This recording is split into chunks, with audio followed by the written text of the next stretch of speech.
So it's Saturday, which means it's my day off. I don't train on the weekends, but I'm at the gym anyway because I fucking love this place. And I'm here to kind of coach this young lad through a PR attempt on squats today. He's been killing it. Dylan, you started powerlifting like a day ago. Yeah, I made the switch probably back November.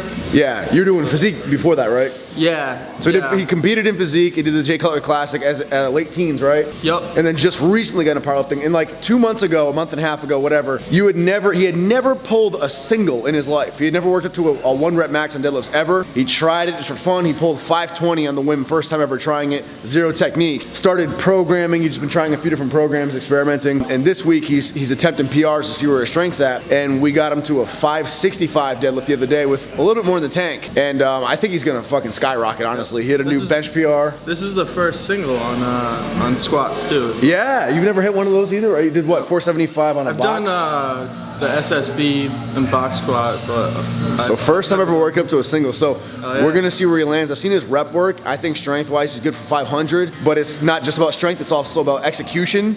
But either way, high fours to 5 would be fantastic. So attempt selecting for a PR is chest, not checkers. You wanna make sure you make jumps that are appropriate, jumps that aren't going to tire you out for your big max, but will also set you up for heavier weight so you're not shocking the body. And we're just gonna see how warm-ups move and base our jumps off of that, especially since we have no foundation. He's never done a single before, so I'm excited. I'm excited too, man. Let's go. So when attempt selecting for somebody who's never worked up to a single or a max, it can seem a little tricky because you don't have that baseline of where his strength was previously and where it should be now.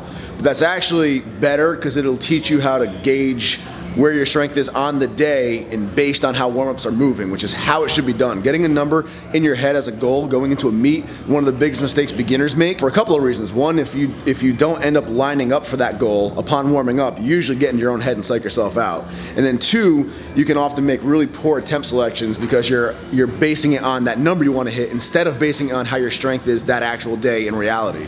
So with Dylan, we're just gonna watch the warm-ups. I'll be able to have a pretty good idea pretty fast where his strength's gonna be for that day, and we'll attempt select accordingly from there. 3 plates is when we get belted up, and this is where I put the camera on a tripod so I can watch in real time and gauge it. So when you can squat high fours, 315 is gonna move fine no matter what, but you can still tell if it moves extra springy, like pep in the step, like it looks like styrofoam's in the bar, versus if things are moving a little stiff. The overall speed's gonna be the same, but there'll be a little bit less explosiveness and pep. So that moved beautifully. We're gonna jump to 365 just to give him an extra rep in there for better warm up. We'll see how this 405 moves, and then from there, either we jump up big or we jump up small and break it up accordingly.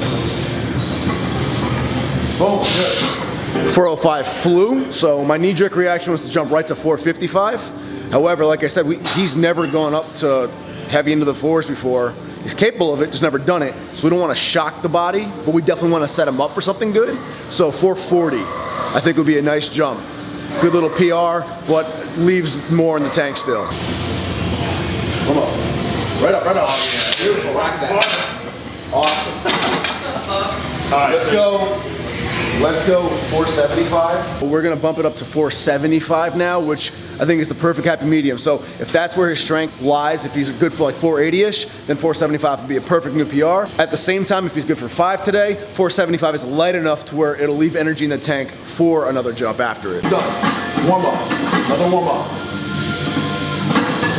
Right up. Oh, easy. Rock that. Oh, yeah. All right. P5? We're going 500. 500, baby. Let's go.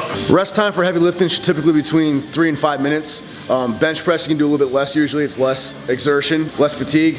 Squats and deads, definitely deads, at least 5 minutes when you're going for a 1 rep max, I would say. Some people bounce back faster, definitely no less than 3 though, in my opinion. I think 5 is better. You just wanna make sure you're 100% recuperated energy-wise and you're not huffing and puffing from the last set. There we go. So back on the bar, warm up again, dude. Warm up. Same shit, same shit. Go. Easy, good, good, good, good. Same shit you always done. Warm it up, let's go. Easy. Right up, right up, right up, right up. Oh, rack it, rack it. Good shit. Woo. That's easy. That was easy. Good.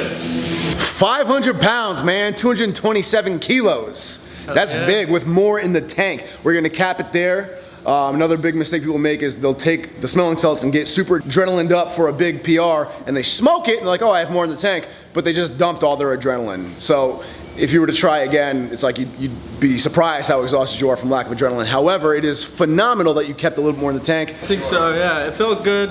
Looked good, depth was good. Good day, cap the program, and that's a temp selection 101 for you right there. So strength-wise, I think he was actually good for probably 530. But again, he's never put even mid 400s on his back before, let alone 5. So you want to stay conservative until you know that. But now that we know his baseline, next time I can attempt select a little more aggressively while still keeping it smart. So if this video helped out at all, guys, please share it around. Tag friends you think it would help in. Attempt selection is a chess game, man. There's a little bit of a technique to it. So I hope this helped. If you liked the video, just give it a little like. And be sure to follow Dylan. I tagged his Instagram.